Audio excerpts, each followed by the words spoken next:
ఇంత కాన్ఫిడెంట్గా ఉన్నారు. బయట కూడా కొంతమంది 75% పీపుల్ కూటమి వస్తుందన్నారు. మరి చంద్రబాబు నాయుడు గారు మౌనం ఏంటి, బయటికి వచ్చి చెప్పలేకపోవడం ఏంటి అనే ఒక ప్రశ్న మొదలవుతుంది. ఈ మౌనం దేనికి సంకేతం? నాకు ఆయన సంకేతాలు విశ్లేషించగలిగే ఇది నాకు లేదండి. ఆయన సిగ్నల్స్ని డీకోడ్ చేయాల్సింది వేరే వాళ్ళు చేయాలి తప్పితే ఆయన సిగ్నల్స్ ఏంటి, జగన్మోహన్ రెడ్డి గారు 150 సిగ్నల్స్ అంటే ఆయన కారణం ఆయన సమాధానం చెప్తాను అనుకుని ఉంటారు. ఆయన మౌనం ఐ డోంట్ థింక్. కానీ ఇది కూడా బయట చర్చ నడుస్తుంది. నడవనండి, దానికి నేను రెస్పాన్సిబుల్. కానీ ఆయన మౌనం కాదు, మిగతా వాళ్ళు చెప్తున్నారు కదా నెగ్గుతున్నామని, విజయం సాధిస్తాను మొత్తం వాళ్ళందరూ మొత్తం పార్టీ అంతా చెప్తున్నారు. 150 స్థానాలు గ్యారంటీ, 140 స్థానాలు గ్యారంటీ చెప్తున్నారు ప్రజల్లో.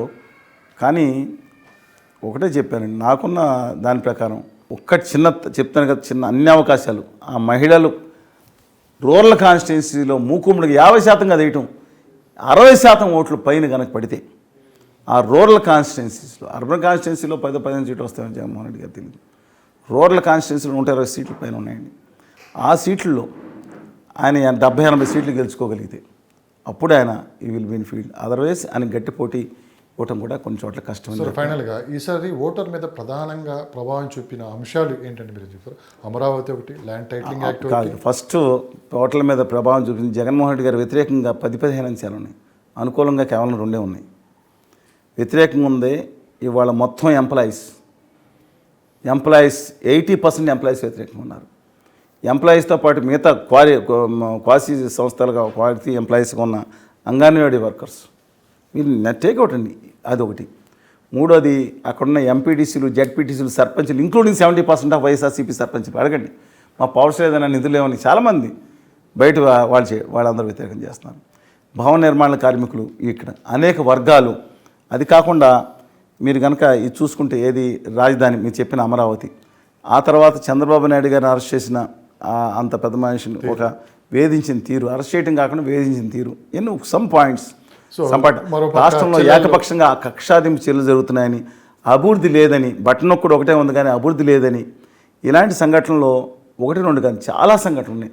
కళ్యాణ్ గారు వీళ్ళందరినీ ఈయన ఏకం చేసినట్టు ఓట్ ట్రాన్స్ఫర్ కూడా ఆయనకు వ్యతిరేకం. ఎందుకంటే except few constituencies Telugu Desam Janasena మధ్యన ఓట్ ట్రాన్స్ఫర్ దాదాపు 80% వచ్చిన సమాధానం చెప్పడం 80% అనుకూలంగా ఉండే అవకాశం వస్తుందని చెప్తున్నాను. ఇలాంటి కారణాలు 15 కారణాలు వారికి వ్యతిరేకంగా ఉంటే, పైగా కేంద్ర ప్రభుత్వం ఆఖరిలో అధికారులను మార్చడం, one side choose, that's also one of the point. That's not main reason కాదండి. అసలు మెయిన్ రీజన్ అయితే ఆయన ఒకటే అయిపోతే రాష్ట్రం వచ్చేద్దండి. ఆయన మీద వ్యతిరేకత లేకుండా మోడీ గారి పక్క నుండి వచ్చేస్తా రాదు కదా. అందువల్ల మోడీ గారు ఇంకా జగన్ గారి పక్క నుండి ఇంకా పోతాయి సీట్లు. తెలుగుదేశం పార్టీ అవుట్ రైట్గా రూపాయి ఖర్చు పెట్టి బ్రహ్మాండంగా వచ్చేది. వాళ్ళు సమాధానం పరుచుకొని అధినేత ఏం తప్పు చేసింది దాన్ని కవర్ చేయడానికి 500 మంది ఉంటారండి. ఇటు జగన్మోహన్ రెడ్డి గారి పక్షాన ఉంటారు, వాళ్ళు ఉంటారు. ఈ కక్షాదింపు, అమరావతి మహిళల మీద చేసిన కక్షాదింపు మామూలు కక్షాదింపు అండి.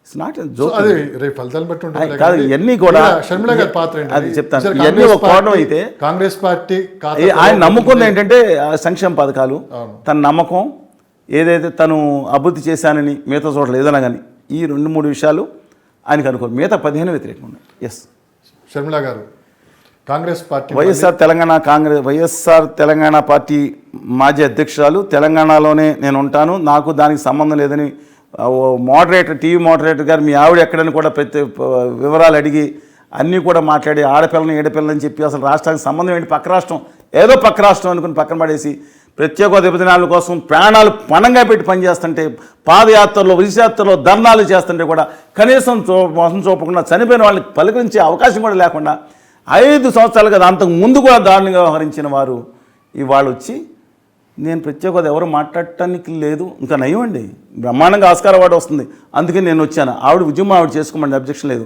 హోదా ఉద్యమాన్ని కానీ నేనే వచ్చాను, నేనే పుట్టిందాతనే పదజాలం ఎవరిని కలుపుకుని ఏకతత్వం నేను చెప్తున్నాను. ఈ విషయంలో రాజశేఖర రెడ్డి గారి ఆస్తుల పంపకం కోసం ఆవిడ చెప్పారు, నాకు సాక్షుల వాటి ఉంది, దానికోసం ఉద్యమం చేసుకోమనండి, బాధలేదు, ఇంకా ఏం కావాలో ఉద్యమం చేసుకోమండి.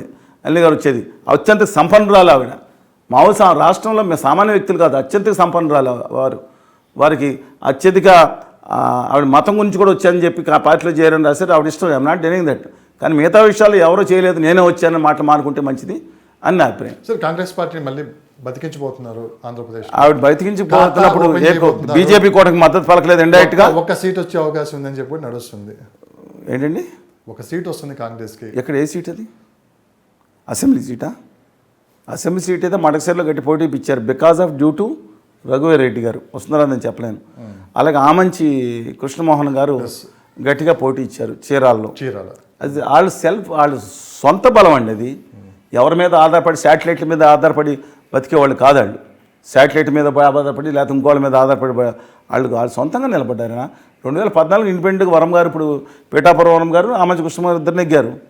సరే, దట్ ఈస్ డిఫరెంట్ ఇష్యూ. నా అభిప్రాయం ప్రకారం నిజంగా మిగతా వాళ్ళు చెప్పిన ప్రకారం కాంగ్రెస్ పార్టీలో 175 మంది అభ్యర్థులు 2 మంది ఒక్క రూపాయి కానీ మిగతా సాధనా సంపత్తి కానీ మిగతా అన్నీ కానీ సాయం చేయని మొత్తం రాష్ట్రాంతా వదిలేసి 15 రోజులు కేవలం కడపలోనే ఉండే ఒకే ఒక పార్టీ అధ్యక్షుడు. ఏ పార్టీ అన్నా చూసారు? కనీసం సిపిఎం శ్రీనివాసరావు గారు, చంద్రబాబు నాయుడు గారు. ఏ పార్టీ రాష్ట్రంలో వచ్చిన తర్వాత ఆ పార్టీ అధినేత మొత్తం రాష్ట్రాన్ని వదిలేసి తన కాన్స్టిట్యున్సీలో దాదాపు 2-3 వారాలు ఉన్నారండి. కనీసం వాళ్ళకు సాయం చేశారా లేదని మీరు 175 మంది కాన్స్టిట్యున్సీని పిలవండి. వారి కాన్స్టిట్యున్సీలో ఎమ్మెల్యేలకే సరిగ్గా చూసుకోకపోతే అందులో వామపక్ష పోరాట యోధులు ప్రాణాన్ని పణంగా పెట్టి రాష్ట్రం కోసం పోరాడిన రైతు సంఘం నేతలు ఉంటే మాలాంటి వాళ్ళు అండగా ఉండాలి తలుచుకున్నాం. కానీ చెప్తున్నాను, ఆవిడేమన్నారు తెలియదు నాకు. లక్ష్మీనరసింహ యాదవ్ గారు ఆమె నంద్యాల నుంచి పోటీ చేస్తే ఆఖరికి ఆయన కూడా సాయం జరిగిందా ఎవరు చెప్పమంటారండి ఇదంతా? అందువల్ల నా ఉద్దేశం ప్రకారం మిగతా వాళ్ళు చెప్పింది నౌఫారిస్టు వారు ఎన్డీఏ కూటమి ఇండైరెక్ట్గా కూడా సాయం చేశారని చెప్తున్నారు. I don't know the facts, but నేను విన్నది మీకు చెప్పాను. వారు కాంగ్రెస్ పార్టీ నేత with due respects to I respect her for her fighting spirit in Telangana.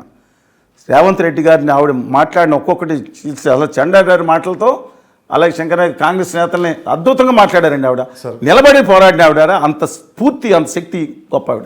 దాంట్లో అధికార పక్షం అధికారంలో రాబోతున్నాం. విశాఖపట్నంలో 9వ తేదీ ఘనంగా ప్రమాణ స్వీకారం చేయబోతున్నారు. ప్రతిపక్షంలో ఉన్న చంద్రబాబు నాయుడు గారు మేము అధికారంలో రాబోతున్నాం, అమరావతిలో ప్రమాణ స్వీకారం చేయబోతున్నాం అంటున్నారు. మీకున్న సమాచారం ప్రకారం గ్రౌండ్ లెవెల్లో ఈసారి ఎవరు ఎక్కడ ప్రమాణ స్వీకారం చేయబోతున్నారు? ఈ ఇద్దట్లో అమరావతి నెగ్గిద్దే, వైజాగ్ నెగ్గిద్దే? 99%, నాట్ 50-60%, 99% కూటమి అధికారంలో వచ్చిందని కనపడుతుంది. ప్రమాణ స్వీకారం ఎక్కడ చేస్తారు? 4 రీజన్స్ చెప్పండి సార్. 4 రీజన్స్ కూటమి అధికారంలోకి వస్తుంది. ఈ 4 పాయింట్లే కూటమిని అధికారంలో ఇక్కడ ఇవాళ చర్చ జరిగింది. 4 పాయింట్లే కావాలి. జగన్మోహన్ రెడ్డి గారు ఉండాలా లేదా అనే దాని మీద ఎన్నికలు జరిగింది. ముఖ్యమైన ఒక మెయిన్ పాయింట్. సరే, పక్కన ఒకటి రాష్ట్రంలో ప్రజలు చూసుకుందే తమ రేట్లు ధనం వచ్చినా తమ రేట్లు పెరిగిపోయినాయి. కరెంటు బిల్లులు 4 భయంకరంగా పెరిగిపోయినాయి.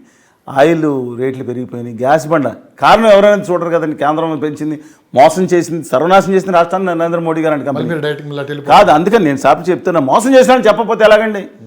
ఇవాళ ఆఖరికి ఫస్ట్ అండ్ ఫార్మోస్ట్ ప్రజలు తమ సొంతానికి ఏం నష్టం జరిగిందో చూసుకుంటారు. అందువలన ఇది ఇచ్చినా సరే ఫస్ట్ అనేది ధర వరలు పెరిగిపోయినాయి, తినేదట్లు లేదు. అందుకని తినేదట్లు లేదని చెప్పి అది ఫస్ట్ ప్రాతిపదిక అండి. రెండో ప్రాతిపదిక యువత అండి. డిఎస్సి జాబ్ షెడ్యూల్ లేదు. 45 లక్షల మంది పైన కొత్త ఓటర్లు గత 5 సంవత్సరాల్లో ఓటర్లు మార్పించుకొని కొత్త ఓటర్లు జాయిన్ అయ్యారు. 3,69,00,000, 4,13,00,000 మంది. 3,60,00,000 అనుకుంటే ఇప్పుడు 4,13,00,000 దాదాపు subject for more than 40 lakhs వాళ్ళు కొత్తగా నమోదైనప్పుడు వాళ్ళల్లో ఆస్పిరేషన్స్ వాళ్ళందరూ వ్యతిరేకంగా ఎక్కువ మంది ఓటు వేయడానికి అవకాశం ఉంది. దాంతోపాటు నెంబర్ ఆఫ్ సెక్షన్స్, వివిధమైన సెక్షన్స్, ఏది ప్రభుత్వోద్యోగులు, భవన నిర్మాణ కార్మికులు అందరూ ఏదో ఇసుక దాని మీద దెబ్బతిన్న వాళ్ళు, తర్వాత అందరితో పాటు ముందు కొట్టేవాళ్ళు కూడా. మీకు ఆశ్చర్యం అనిపిస్తుంది, మీకు ఇంపార్టెంట్ అనుకోవచ్చు. నేను బ్రౌన్ సెక్టర్లో చెప్తున్నాను. ముందు కొట్టే బ్యాచ్ ప్రతి వాళ్ళు ఒక అసంతృప్తికి రీజన్ ఎవరంటే రాష్ట్ర ప్రభుత్వం ఉంది. 2 పాయింట్లు వచ్చాయి. మూడోది ఓటర్ వీళ్ళ జనసేన తెలుగుదేశం జాయింట్ వల్ల ఓట్ ట్రాన్స్ఫర్ అయిందండి. ఓట్ ట్రాన్స్ఫర్ కూడా రెచ్చగొడతానికి భయంకరంగా ప్రయత్నించారు. ఎందుకు మీ ధైర్యం లేదా? ఇది ఏమీ చెల్లించలేదు ఇద్దరు కూడా. వాళ్ళు ఇద్దరు బలంగా నిలబడటం వల్ల ఇది ఒక ప్లస్ పాయింట్. బలంగా కాదు, ఇంకా బ్రహ్మాండంగా కూడా తీసుకెళ్ళి ఆ మోడీ గారి దగ్గర చేతిలో పెట్టారు, అది మైనస్ పాయింట్ అంతే తప్ప. ఓట్ ట్రాన్స్ఫర్ జరిగిందండి. ప్రజల్లో ఏమవుతుందంటే ఒక నిర్ణయానికి అంటే రాష్ట్రం అనేది అభివృద్ధి పదంలో ఉండలేదు, ఉద్యోగాలు రావట్లేదు. అపార్ట్ ఫ్రమ్ దట్ వీళ్ళు చేసిన ప్రచారం -% లాస్ట్ పథకంలో లాస్ట్ చెప్పాను 4 సార్లు అదే ల్యాండ్ టైటిలింగ్ యాక్టు ఫైనల్ అంటారు కదా, ఫైనల్. ఇప్పుడు చెట్లు అందరూ కొట్టేసి వెళ్ళిపోతారు, ఆఖరి వచ్చి ఒక దెబ్బ వేస్తే టైపిలం పడుతుంది అనమాట. అబ్బో సూపర్ హీరో అంటారు. అలాగా ఆ సూపర్ హీరో అలాగా మేనిఫెస్టో, తెలుగుదేశం పార్టీ మేనిఫెస్టో, అంతటి హామీలు, ప్లస్ ల్యాండ్ టైటిలింగ్ యాక్టు, లాస్ట్లో జరిగిన ఈ ప్రచారం, ఇవన్నీ కూడా అనుకూలంగా మారుతున్నాయి. అనుకూలంగా ఉంది. ఆయనకు అనుకూలంగా ఒకటి, నేను ప్రజలకు న్యాయం చేశాను, ఆత్మగౌరవంతో వాళ్ళకి ఇంటింటికి ఇచ్చాను.